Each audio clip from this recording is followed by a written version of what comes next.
Friends, welcome to చిన్న logs. చూడండి, ఈరోజు రెసిపీ వచ్చేసండి నీళ్ళ చారండి, రసం అండి. చాలా బాగుంటాయండి. బాలింతలకు, చిన్నపిల్లలకు, అరుగుదలకు చాలా ఈజీగా డైజెషన్ అవుతుందండి. చాలా బాగుంటాయి. నేను చేసే విధంగా అయితే ఒక్కసారి చేసి చూడండి, చాలా టేస్ట్గా ఉంటాయి. దానికోసం కావాల్సినవండి, 1 స్పూన్ ధనియాలను అయితే తీసుకున్నానండి. ఇదిగోండి, ఒక పెద్ద టమోటాని అయితే ఒకటి తీసుకున్నానండి. 4 ఎండుమిరపకాయలు అయితే తీసుకున్నానండి. 1 అర స్పూన్ అయితే మిరియాలను అయితే తీసుకున్నానండి. చూడండి, కొంచెం కరివేపాకు, కొంచెం కొత్తిమీర, చిన్న నిమ్మకాయ సైజ్ అంత అయితే చింతపండుని అయితే తీసుకున్నానండి. నీట్గా వాష్ చేసుకొని వాటర్ అయితే వేసుకుందాము. ఇదిగోండి, చింతపండుని అయితే నీట్గా వాష్ చేసుకొని నేను 2 గ్లాసుల వరకు అయితే వాటర్ పోసుకున్నానండి. మీరు పులుపుగా తగ్గట్టుగా వాటర్ అయితే పోసుకోండి. చూడండి, నేను 2 గ్లాసులు అయితే వాటర్ పోసాను. ఇదిగోండి, మిరియాలను అయితే ఇట్లా లైట్గా దంచుకొని అయితే వేసుకోండి. ఊరకట్లా పలుకుగా ఉంటే సరిపోతుందండి. ఇట్లా ఉంటే సరిపోతుంది. ఇదిగోండి, చింతపండు వాటర్ తీసుకున్నాం కదండి, దాంట్లోనే దంచి పెట్టుకున్న మిరియాలను అయితే పొడిని అయితే వేసుకుందామండి. ఇట్లా పలుకు అయితే సరిపోతుంది. చూడండి, ధనియాలు అయితే 1 స్పూన్ వేసేసుకుందామండి. ఇదిగోండి, 4 ఎండుమిరపకాయలు కూడా దీంట్లోనే వేసేసుకుందామండి. ఇదిగోండి, 1 కాయను తీసుకున్నాం కదండి, టమోటాని, అది కూడా చిన్న చిన్న ముక్కలుగా వేసేసి దీంట్లోకి వేసేసుకోవాలండి. టేస్ట్కి సరిపడా ఉప్పు అండి, గండుప్పు అయితే వేసుకోండి, రాళ్ళుప్పు, కొంచెం పసుపు అండి. ఇవన్నీ వేసాం కదండి, ఇప్పుడైతే హీట్ చేసుకోవాలండి. ఇదిగోండి, గ్యాస్ మీద అయితే పెట్టేసుకున్నానండి. స్టవ్ అయితే ఆన్ చేసుకోవాలి. ఇదిగోండి, స్టవ్ అయితే ఆన్ చేసుకున్నాం కదండి, బాగా తెరలేదాకైతే హీట్ చేసుకోవాలండి. బాగా తెరలాలండి. ఇవన్నిటిని ఇదిగోండి మూత పెట్టేసుకొని బాగా తెరలించుకుందాము. చారు అనేది బాగా తెరలాలండి. టమోటా వేసాం కదండి, అది సాఫ్ట్గా మగ్గేలాగా, అంత మెత్తగా అయ్యేలాగైతే బాగా తెరలించుకోవాలి. చారు ఎంత తెరలితే అంత టేస్ట్ వస్తాయండి.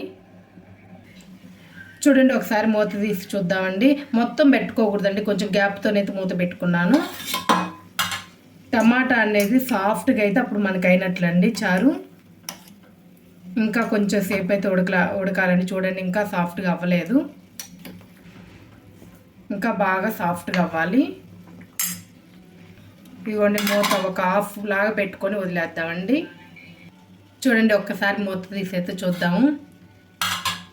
ఇదిగోండి, టమాటాల్లోంచి, ధనియాలలోంచి, చింతపండులోంచి అంత ఫ్లేవర్ అయితే దిగాలండి. చూడండి, అన్నీ గుజ్జు గుజ్జుగా తయారయ్యాయి కదండి. ఇంకా స్టవ్ అయితే ఆఫ్ చేసేసుకుందాము. స్టవ్ అయితే ఆపేస్తున్నానండి. కొంచెం చల్లారిన తర్వాత అయితే వడపోసుకుందామండి. చల్లారాలి. ఇదిగోండి, ఒక గిన్నె తీసుకొని అయితే దాంట్లో స్టెయినర్ పెట్టుకొని అయితే మొత్తం వంపేసుకుందామండి.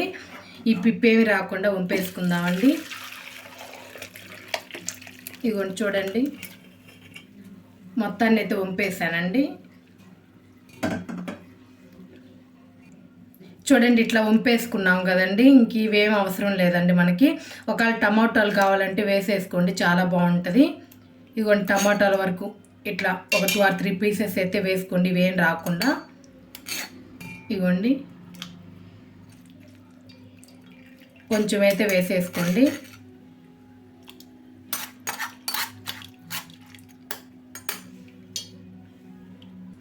ఇదిగోండి, చారు మొత్తాన్ని అయితే ఇట్లా వంపేసుకున్నాం కదండి. ఇంకా తాలింపు అయితే వేసుకుందామండి. చూడండి, ఇట్లా అయితే రసం వచ్చాయండి. చూడండి, ఇట్లా ఇట్లా వేసుకోండి. టమాటా ముక్కలు ఒక 2 or 3 పీసెస్ ఇట్లా వచ్చేటట్లు వేసుకోండి. రసంలో అక్కడక్కడ తగులుతే చారులో చాలా బాగుంటాయండి. ఇట్లా తీసేసుకున్నాం కదండి చారు మొత్తాన్ని. ఇంకా తాలింపు వేసేసుకుందామండి. చూడండి, తాలింపు కోసం అయితే ఒక గిన్నెని అయితే పెట్టానండి. స్టవ్ అయితే ఆన్ చేసేసుకుందాము. చూడండి, స్టవ్ అయితే ఆన్ చేసుకుందామండి. చూడండి, స్టవ్ అయితే ఆన్ చేశానండి. గిన్నె హీట్ అవ్వాలి. చూడండి, గిన్నె అయితే హీట్ అయిందండి. ఒక 1.5 స్పూన్ అయితే ఆయిల్ వేసుకుందామండి. ఇవ్వండి, 1/2 స్పూను. రసానికి, చారుకి కొంచెం తక్కువనే ఆయిల్ వేసుకోండి, ఎక్కువ వేసుకోవద్దు.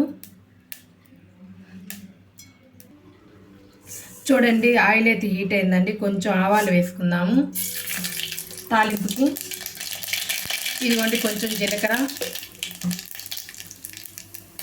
ఇట్లా దంచి పెట్టుకుని ఎల్లిపాయ వేసుకుందామండి, చాలా బాగుంటుంది. ఇదిగోండి ఎండుమిరపకాయ, రసంలో ఇంగువ చాలా బాగుంటుందండి, ఇంగువ కొంచెం వేసుకోండి. కరివేపాకండి,